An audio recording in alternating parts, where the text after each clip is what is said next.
All right, on tonight's episode of Python Papi, we're back inside our artificial intelligence course, and we're still doing our learning module. Let's have a look at what we went over tonight. Now, last night, if you recall, the last thing we went over was the cost hypothesis equaling the loss hypothesis. And we actually dove deep into that, but we actually went a little bit further. I'm going to bypass a lot of that stuff because I did come across some things that I want to discuss with you tonight. So I did have an epiphany tonight. I think I reached a convergence point in my two modules, not my two modules, but my two courses that I'm taking at the same time, the TensorFlow course and the artificial intelligence course. When I came across this particular piece of information here, we're going to pick it up.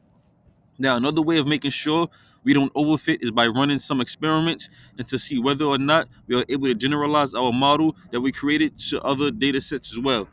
And it's for that reason that oftentimes that we are doing a machine learning experiment when we've got some data that we want to try and come up with some function that predicts, given some input, what the output is going to be. We don't necessarily want to do our training on all of the data we have available to us, but we can employ a method known as hold out cross validation.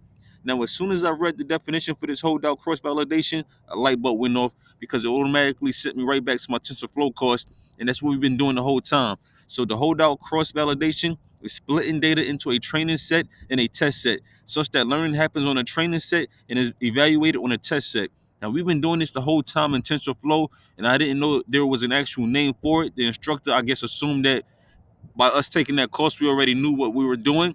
So, yeah, I've been using the tools all along, but now I actually know the mechanisms and the actual implications of the tools that I've been using. So it's like kind of an epiphanical moment for me.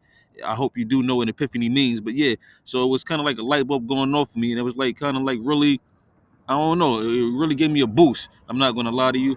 It made me feel accomplished to actually put the pieces together and see where everything was fitting. You know, yeah, and yeah, now I'm definitely looking forward to picking up where we left off on the TensorFlow course because now I have a better understanding of what I've been doing and the tools I've been using. And of course, I want to keep you posted every step of the way. But for now, this is the Python Poppy. You guys stay Gucci.